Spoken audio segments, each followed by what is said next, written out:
ఒకరోజు వాడి చూస్తేనే దాని బండారం అంతా బయటపడ్డది అన్నట్టు. నిజంగా అసలు నేను ఇది అస్సలు ఎక్స్‌పెక్ట్ చేయలేదనమాట. సో, ఇవొచ్చేసి క్లీనర్స్ గదా! సో, ఇప్పుడు బాగా అంటే బాగా ట్రెండ్ అయినియి. సో, నేను గూడా ఒకసారి ఆర్డర్ పెడదాం ఎట్లుంటాయో చూద్దాం అనేసి పెట్టాననమాట. 2 పెట్టాను.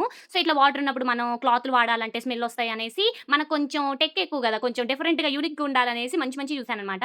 ఇదేమో 180, 190 అట్లుంది. ఇంకొకటేమో 130, 120 లోనే అరౌండ్ అట్లొచ్చేసిందనమాట.